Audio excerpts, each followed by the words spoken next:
Hello and welcome to another exciting episode of your number one legal talk show, The Courthouse. I am Itohan Olomu-Agbodo. This week we have something very exciting in store for you, but we'll take a quick break and we'll be right back. Stay with us.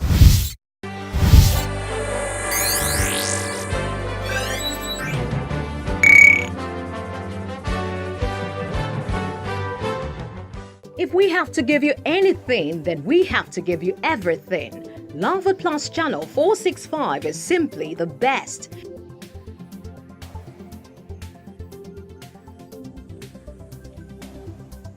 Because we have something for every member of the family. So dads, keep the team spirit going on with our intriguing sport highlights and reviews. And moms, cooking is never boring when you have our intriguing drama series. And for all your lovely kids, just sit and enjoy.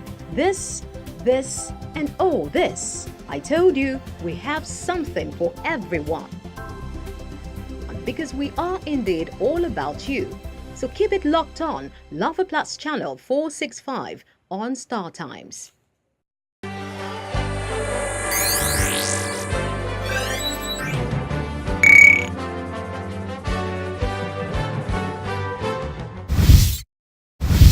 You're welcome back. This week we are looking at the legal profession, specifically looking at the ethics of the legal profession. Just like every other profession, there are rules guiding the legal profession, a legal practitioner, how should he behave, how should he act, and all that.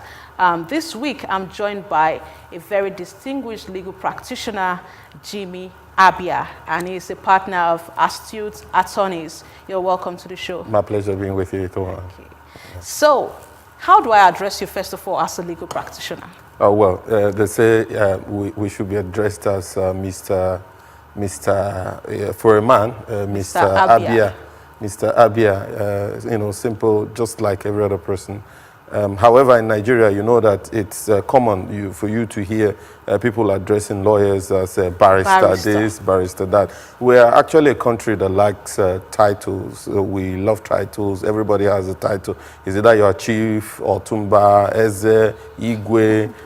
You have one title or the other. But for lawyers, it's simply Mr. or Mrs., as the case may be. Okay, so you actually were called to bar as a barrister and solicitor of the Supreme Court of Nigeria. Of course. Okay, so when you're in court, how do you announce your appearance? You simply, of course, we have to all that reverence, to the court and all that. But after that formality of my lord, may it please my lord, as the case may be, depending on how you want, or you can just, rise. There's nothing saying that you must start, you must open up that way. It's just a matter of convention, a matter of practice that lawyers rise and say, may it please the court, then they announce their name,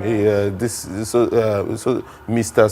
So person. But of course, the Chief Justice of Nigeria made a clarification when it comes to female lawyers that they don't necessarily have to say whether they are Mrs. or Miss. Or Miss. Actually, some lawyers have said actually that it would have been a good opportunity for them to know who to approach, if it's a lady, to know who is available and who is not. But then, for the sake of equality, I think it's also good that everybody just mentions his or her name and just goes on. Simplicity. Okay, because the law is actually moving away from all the verbosity and all that. Exactly.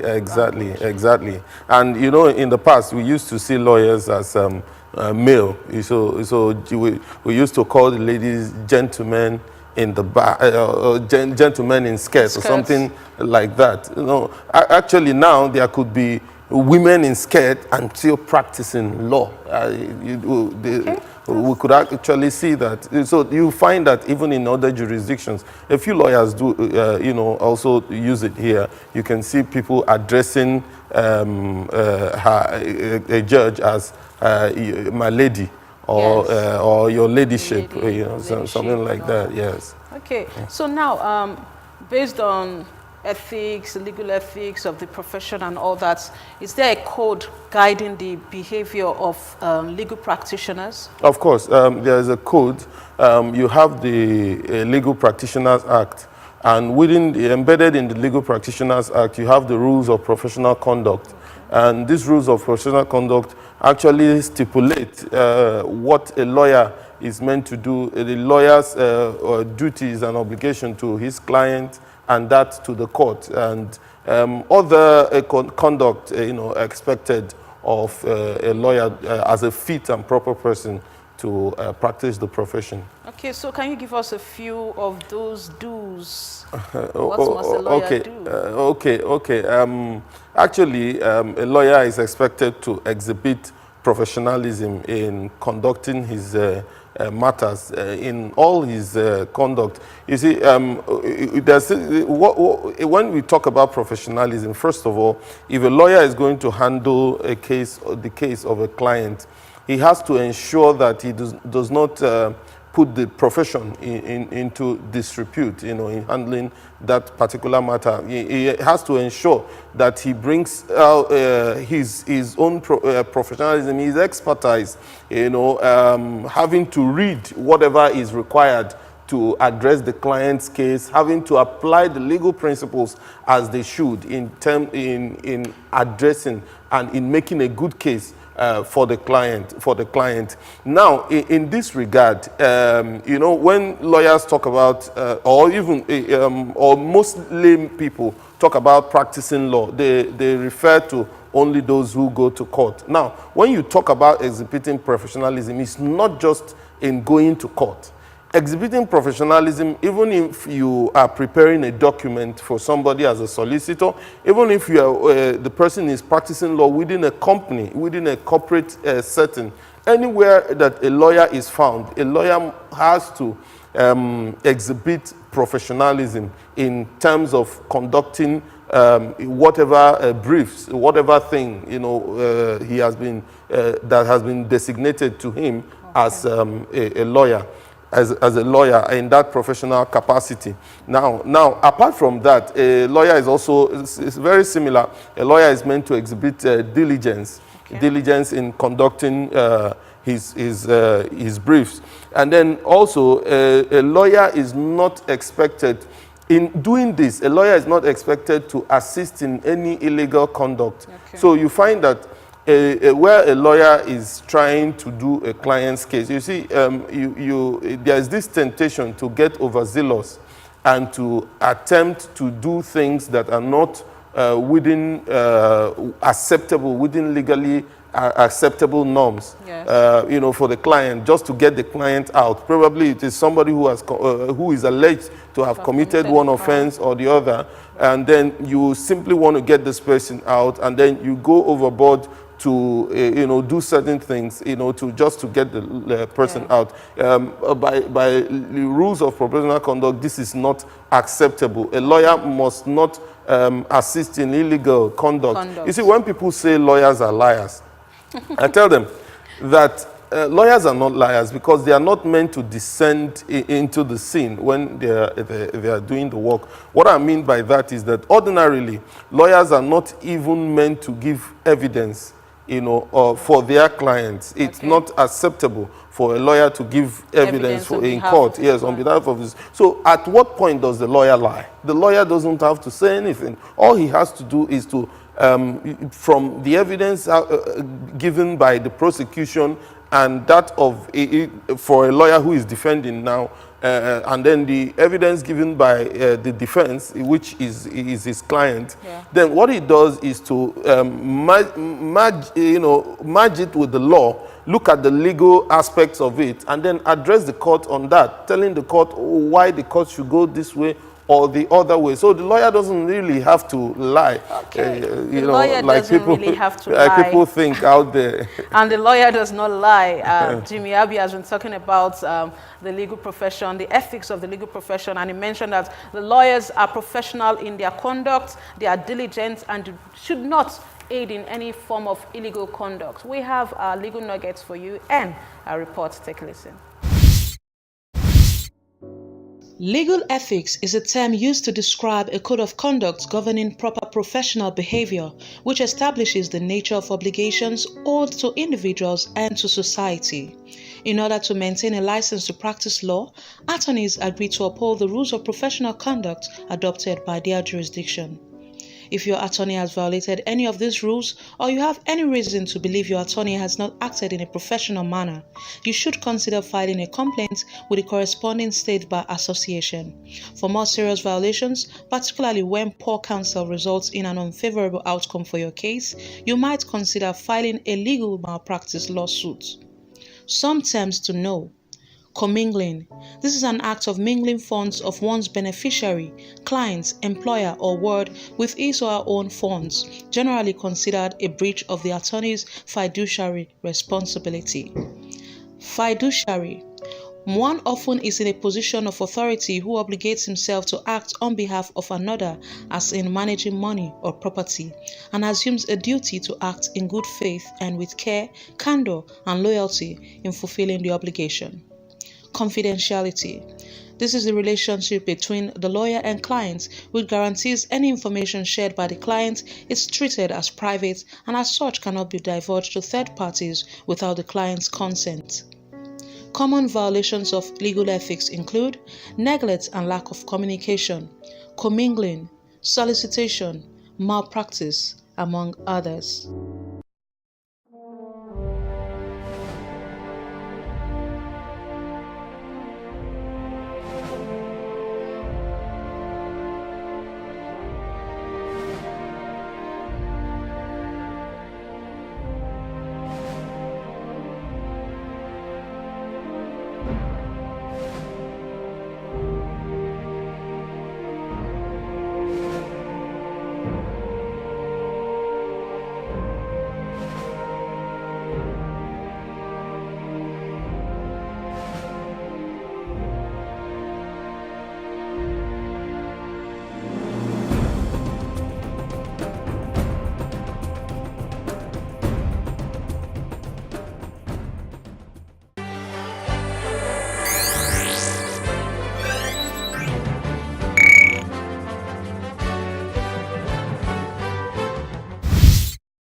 Welcome back. If you just joined us, this is the Courthouse, and this week we are taking a look at the legal profession. I am with Jimmy Abia, Barrister Jimmy Abia. Okay, so we're talking about the codes of conduct of lawyer. You said lawyers don't lie; they don't have to descend into the arena of lying and all that. And you mentioned fit and proper. That's one term we keep hearing, fit and proper, fit and proper. And we also hear about ambulance chasing and things like that. So give us a bit of... Yeah, when you talk about ambulance chasing, it means where lawyers instigate action. For instance, a lawyer is not meant to approach somebody and say, do you know that you can actually sue this person and get some money out of it? Now, this is not really wrong when you go to other jurisdictions. This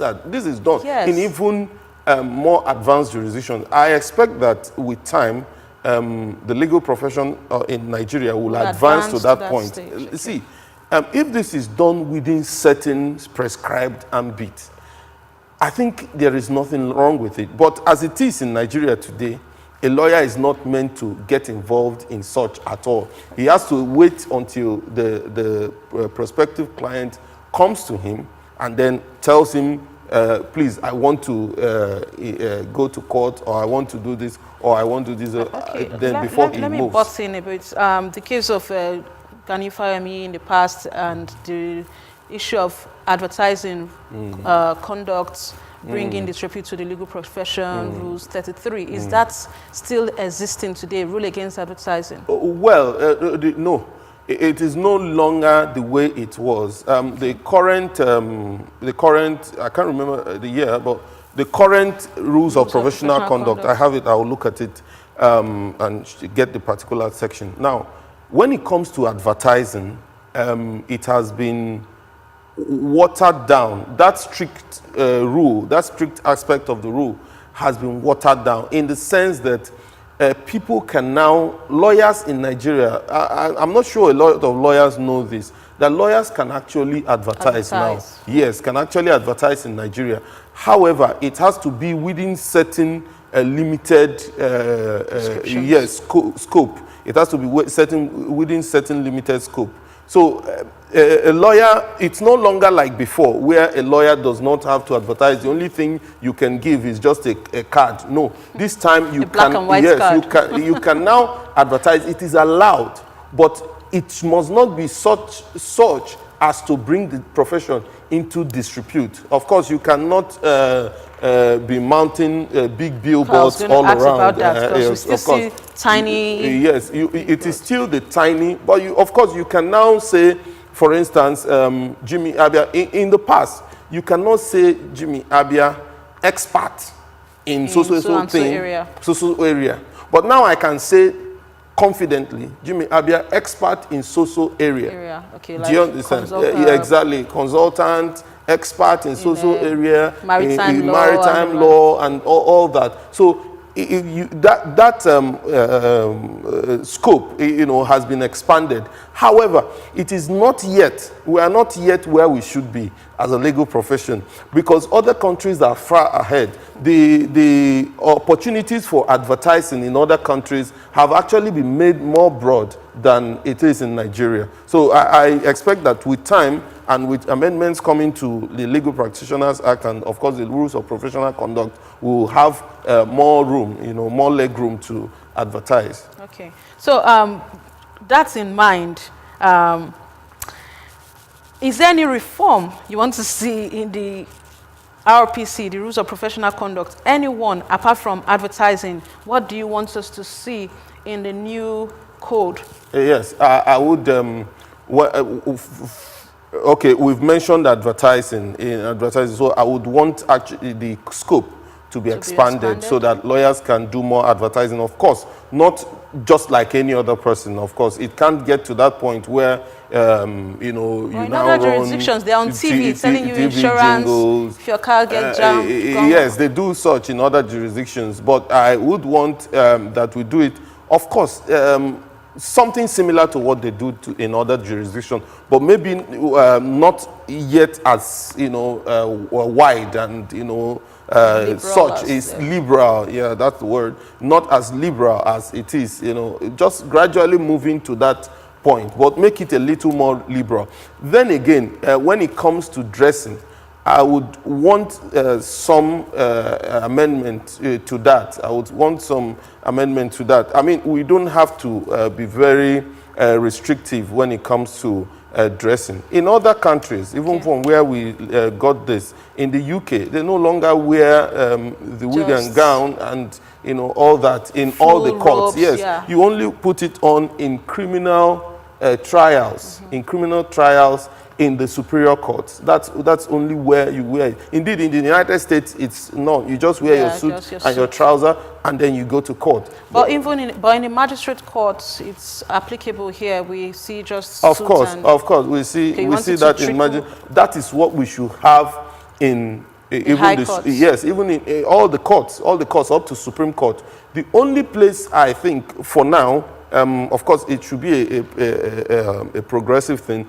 Maybe we can restrict it to the wig and gown to criminal trials. Okay. We can restrict it to criminal trials for now. And then for civil matters, people can wear their suit. I mean, there's no reason why somebody should... What about the collar? Do you have any issue with the collar as well? The collar is not really a problem. Okay. It's just like your tie. I don't have any problem with that. So your issue is the weight on the head. The weight on the head and then the gown. In this climate. Yes, the gown you have to... so the kind of climate we have here. It's very hot. It's very hot and humid. So, and then some of the courts, in short, most of the courts are not air conditioned. And then you get in there sweating, then you still have to put on the gown and then the wig, Okay. And so I think there should be a reform, to that. Okay. Jimmy Abia is tired of dragging his wig and gown and all that. So it's calling for reform in the rules of professional conduct to include a bit of advertising and as well a look at the dress code to make it a lot less complex than it is now. Yes. Okay. So I have another segment. We have another segment, the bar book, where we share Latin maxims, legal jargons, equity, and all that, all the jargons that you avoided using right now. So what's your favorite maxim for the week? Oh, wow.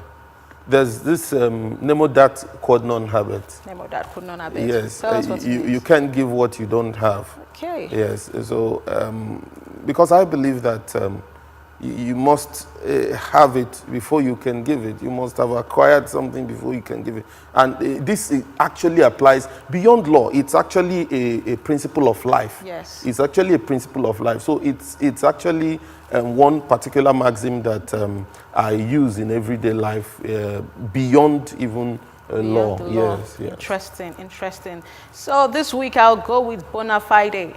Good faith. A lawyer should act in good faith. That is one of the major pillars of the legal profession. You get to find out more Latin maxims in our bar book segment. Stay with us.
You're welcome back. Now we have our question and answer segment. You sent in some questions, and our legal expert, Barrister Takon, is standing by to answer some of your questions.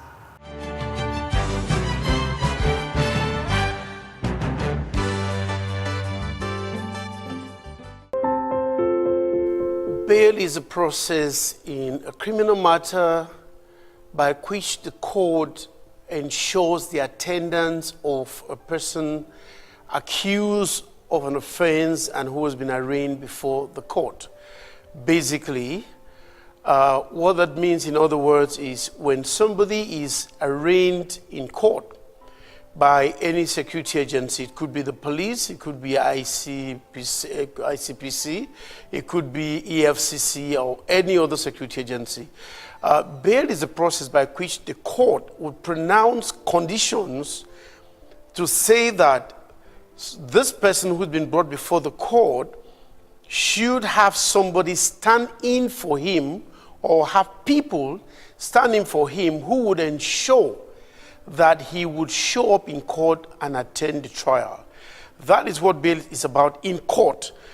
Bail also extends to the security agencies, as I said.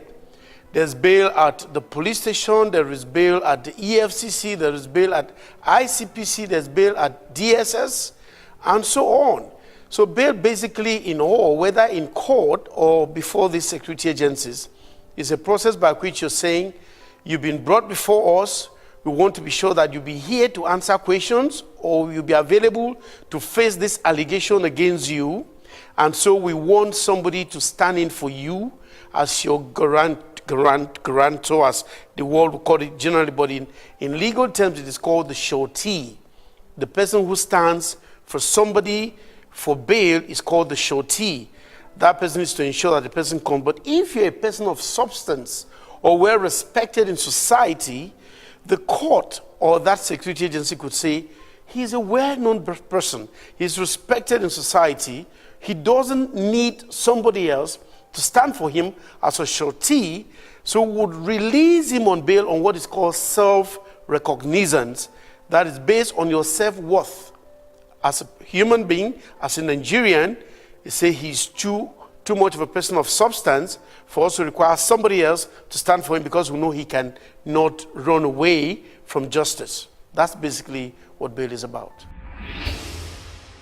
Money that is mentioned in the process of bail is not money, contrary to what you hear people say from time to time, is not money that goes to the pocket of anybody immediately. If the court, for instance, or even the police, any of the security agencies in the bond or recognizance, say your bail sum is 2 million naira, it is not that you have to pay 2 million naira for you to be released. No, to anybody. Not even to the state, not to any individual, not to your lawyer, not to your surety or anybody. The sum is saying that bail has been given to you for that amount of 2 million.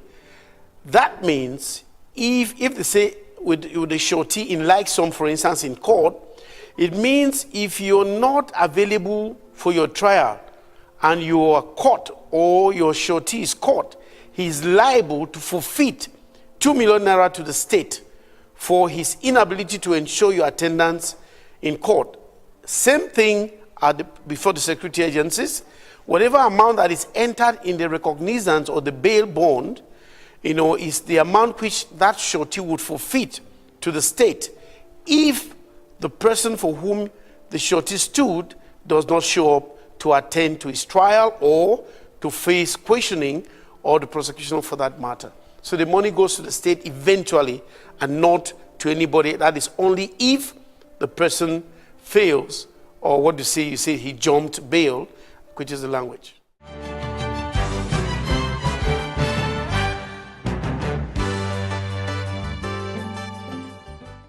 Well, that's much we can take this week on the Courthouse, and we had a very interesting discussion with Jimmy Abia, Barrister Jimmy Abia. Let me say that for the last time. So thank you so much for being on the Courthouse this week. Yeah, my pleasure being with you. We'd like to have you some other time. That will be my pleasure also. So if you have comments for us, we would like you to log on to our website on www.loverplus.org, and we would like you to send messages to us on numbers that will be shown on your screen now. And your questions, we want to hear your questions. We want you to send your questions so that our legal experts can answer them. I am Itohan Olomu-Agbodo, and I say, don't just get mad. Go get a lawyer. Bye for now.